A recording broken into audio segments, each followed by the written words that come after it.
Hey, hello everybody. How you all doing? It's Brian Hussar here, and thank you all for coming to my channel. Thank you all for your kind words about the unexpected passing of my father. I really appreciate that. It's been an interesting and a very emotional several weeks there, and your words kept me going, and I really appreciate that. Um, it's it isn't anything that you get used to. So I guess what people are telling me is that a new normal is going to start soon, and I'm waiting for it to actually happen. But that hasn't happened yet, but it will be coming. So, but thank you all for your kind words. What's been getting me through this whole time has been, music and obviously movies. Two of my biggest passions and the focus of my channel, usually the Beatles, music and movies, physical media. And you would think during this time I would have listened to the Beatles, but for some reason I turned to Steely Dan, and I managed to play all of the classic catalog. I don't have anything against 2000s, Two Against Nature, and 2003's Everything Must Go. I like those albums quite a bit, but it's the classic period from Can't Buy a Thrill to Gaucho that I wanted to hear, and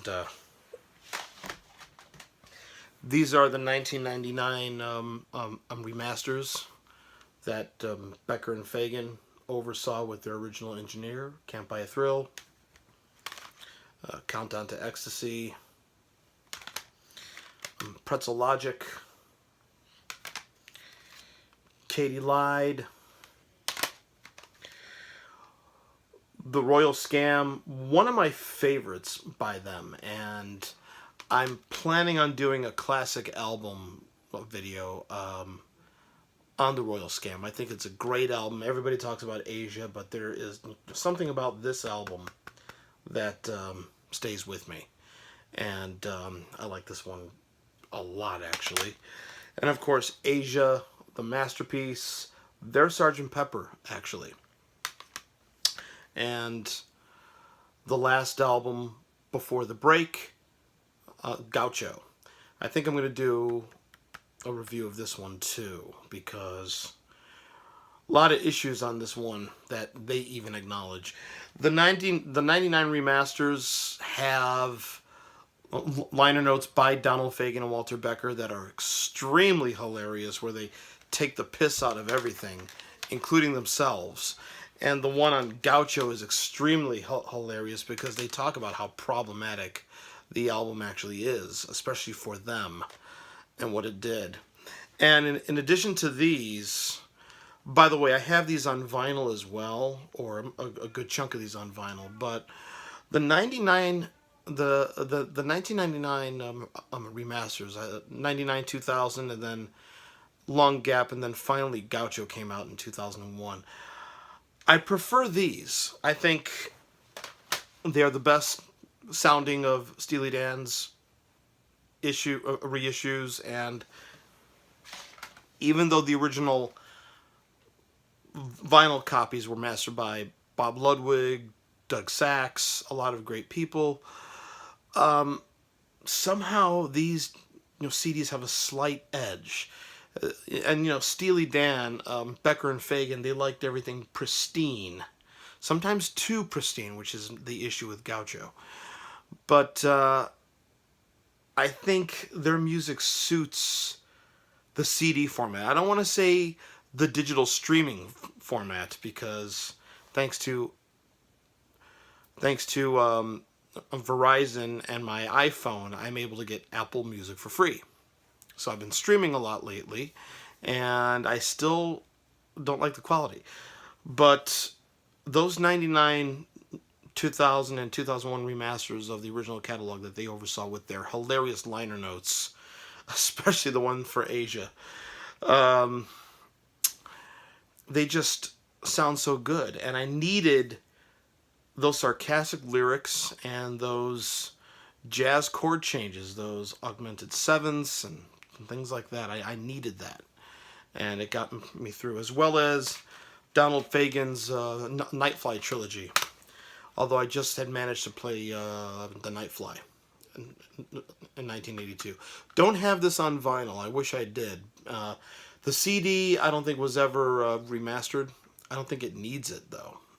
I think this one from the early days of CD is perfectly fine.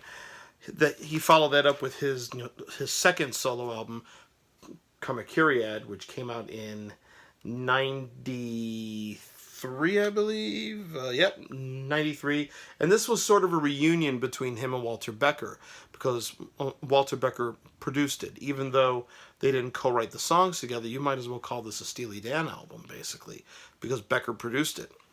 And then he followed that one up in 2006 with Morph the Cat.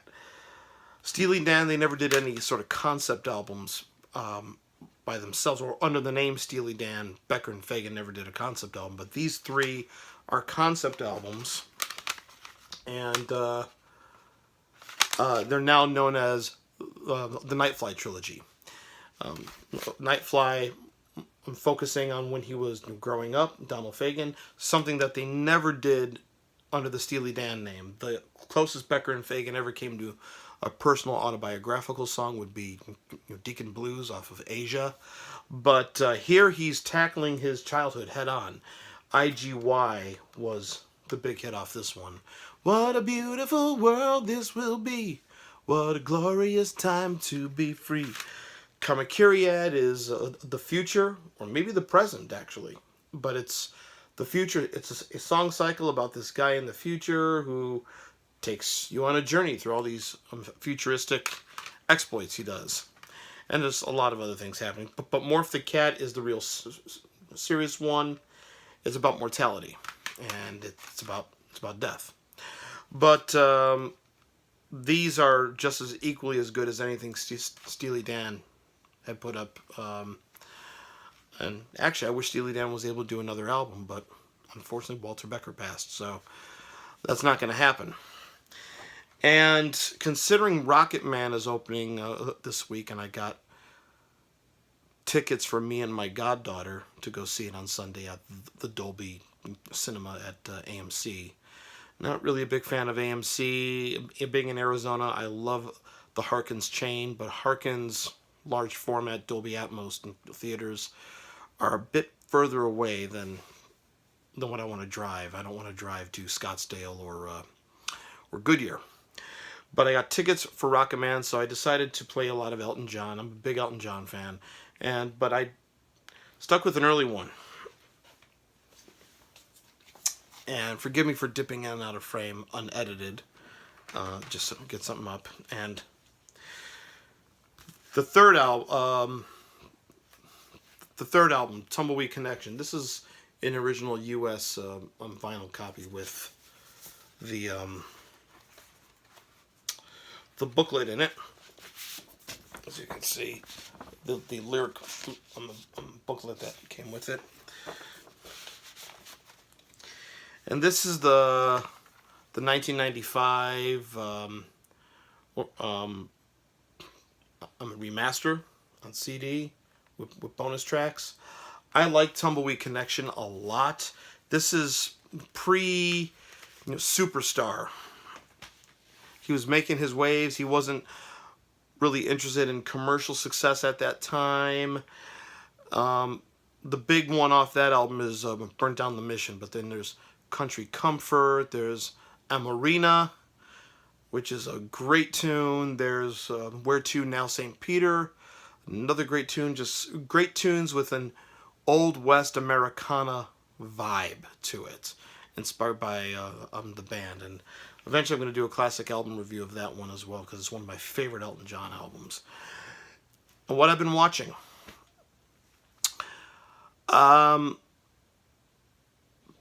Prior to my father passing, he passed away on the 6th, and we last saw each other on the 5th. We all hung out together on the 5th, and we took him to see Avengers Endgame. It was mine and my wife's second time seeing it, first time for our boys, and my father. Got a ticket from my father for him to come along. He was always my movie partner. And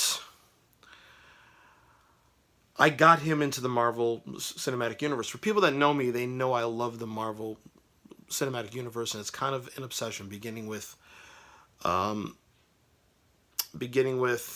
Man in 2008, and now concluding with Avengers Endgame. They did the impossible. They did this massive story arc over these 20 individual films. That some crossovers, some don't, but they all go together.